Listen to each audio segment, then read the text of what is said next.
अरे शुभम, ये क्या कर रहे हो? मुझे भी बताओ। अरे सिलेशन भाई, नहीं नहीं, कुछ भी तो नहीं, बस ऐसे ही। आप बैठो, मैं अभी आया। बताओ तो, मैं भी बैठता हूँ आपके साथ। नहीं नहीं, कोई बात नहीं, आप बैठो, मैं बस अभी आया।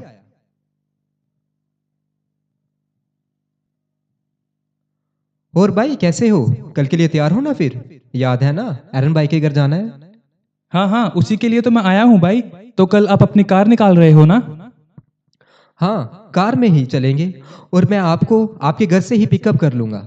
ओके ओके भाई, ठीक है, फिर कल मिलते हैं। ओके ओके, ठीक है फिर।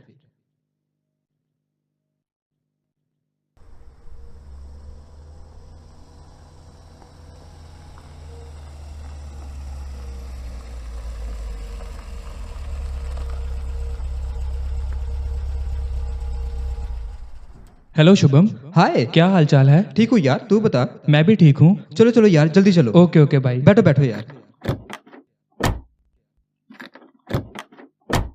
वाह, क्या कार है। बस ऐसे ही है, पापा ने गिफ्ट करी है। यार तुम्हारी कार झकास है। तुम्हारा भाई कौन सा कम में है? हाँ, ये भी है। अरे शुभम, ये क्या है? इसमें तो कुछ यीशु के बारे में लिखा है। छोड़ो यार, क्या देख रहे हो? अपने बारे में कुछ बताओ। अरे मुझे बताओ तो सही।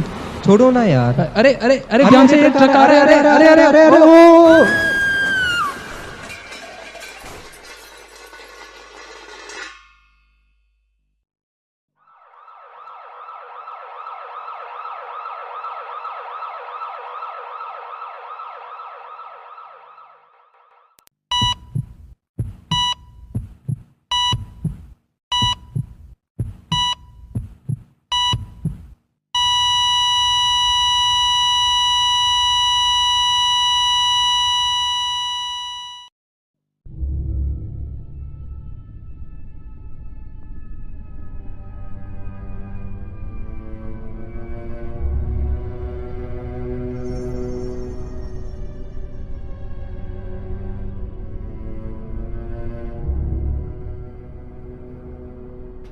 मैं हूं शुभम। आज मेरी मृत्यु हुई है।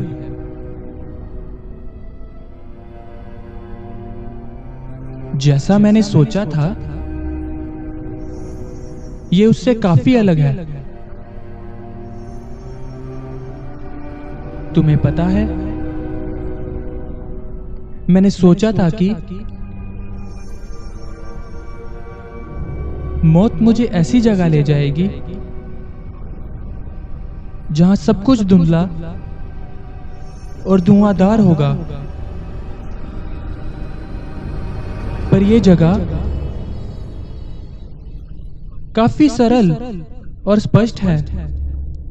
मेरा जीवन जो धरती पर था, उससे भी कई ज्यादा। मैं सोच सकता हूं, मैं महसूस कर सकता हूं, यहां तक कि मैं बातें भी कर सकता हूं। एक्सीडेंट के तुरंत बाद मुझे महसूस हो रहा था कि मेरी आत्मा मेरे शरीर को छोड़ रही थी। मुझे बहुत ही ज्यादा अजीब और भयानक सा अनुभव हो रहा था। एक पल के लिए मुझे ऐसा लगा कि तू मुझे चीख कर पुकार रहा है, पर शायद मैं चीखों की कल्पना कर रहा था। पहले तो मैंने अपने आप को एक लंबी सी लाइन में खड़ा पाया। शायद कुछ चीज दर्ज करवा रहे थे। जब उन्होंने मेरा नाम पूछा, तो वो बड़ी सी किताब में कुछ ढूंढने लगे। उस किताब के ऊपर जीवन की पुस्तक लिखा हुआ था। उन्हें मेरा नाम उस किताब में नहीं मिला। फिर वहां एक बड़ा दिव्य दूत आया, मेरे सामने आ खड़ा हुआ और मुझे पकड़कर घसीटने लगा। मैं बहुत डर गया था। मुझे कुछ समझ नहीं आ रही थी कि ये सब क्या हो रहा है। मैं उस दूत से पूछा भी कि मुझे कहां लेकर जा रहे हो, पर उसने मुझे कुछ नहीं बताया। मैं फिर पूछा, मैंने बार बार पूछा। मेरे बार बार पूछने पर दूत ने बताया कि जिनका नाम जीवन की किताब में है, केवल वही लोग स्वर्ग में प्रवेश कर सकते हैं।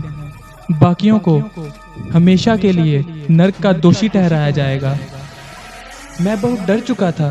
उस बड़े दिव्य दूत ने मुझे एक बड़ी सी झील में डाल दिया। मैं वहां बैठकर सोचता रहा। एक लंबे समय तक मैं सोचता रहा। मैं बार बार सोचता रहा। तू जानना चाहता है मैं क्या सोच रहा था? सचमुच जानना चाहता है मैं क्या सोच रहा था? मैं सोच रहा था तेरे बारे में। हमारे पास कई बार मौके मिले इन बातों के बारे में चर्चा करने के लिए। मैंने तुम्हें कई बार यीशु के बारे में पूछा, लेकिन तूने हर बार कुछ और ही बातों में उलझा दिया। तूने क्यों नहीं बताया? है मेरे दोस्त, तूने क्यों नहीं बताया? हालांकि हमारे एक्सीडेंट से पहले मैंने तुम्हें यीशु के बारे में पूछा कि तू मुझे यीशु के बारे में बता, लेकिन तूने सारी बातों को इग्नोर कर दिया। कोई और ही बातें करने लगा। अब देख मैं कहाँ हूं। तू मुझे अपना दोस्त कहता है ना? तब तूने मुझे क्यों नहीं बताया कि नरक से मैं कैसे बच सकता हूं? अब देख वो दूत मेरी तरफ आ रहे हैं। वो मेरी तरफ आ रहे हैं। वो मुझे घसीट रहे हैं। वो मुझे मार रहे हैं। उन्होंने मुझे पकड़ लिया। वो मुझे ले जा रहे हैं। वो मुझे ले जा रहे हैं। शुभम, शुभम मुझे बचाओ। शुभम, शुभम मुझे बचाओ। शुभम मुझे डर लग रहा है। उसने मुझे आग में फेंक दिया।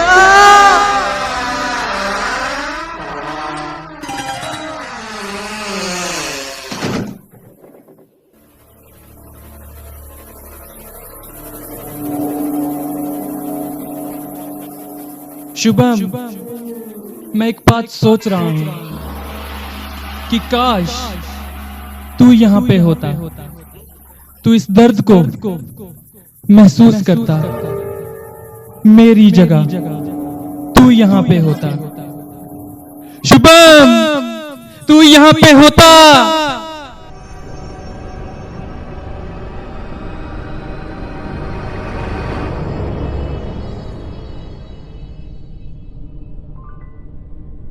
सेलेस्टिन, मुझे माफ कर दे।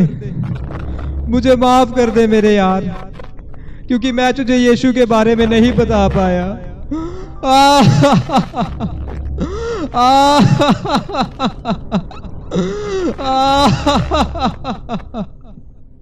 Letter from hello.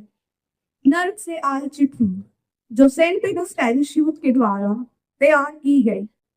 इस किट का सीधा सा संदेश है कि हम सबको अपनी जिंदगी में परमेश्वर को पहले रखना चाहिए, क्योंकि कई बार हम पाप को छोटा समझकर उसे इग्नोर कर देते हैं और सोचते हैं कि बाद में सुधर जाएंगे।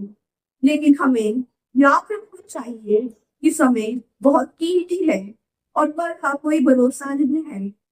परमेश्वर हमें प्यार करता है और हमें मौका देता है कि हम आज ही अपनी जिंदगी सुधारें, पाप से दूर रहने और सही राह पर चले। और साथ ही हम सबकी जिम्मेदारी है कि हम दूसरों को भी परमेश्वर के प्यार और सच्चाई के बारे में बताएं। Thank you all and God bless you all.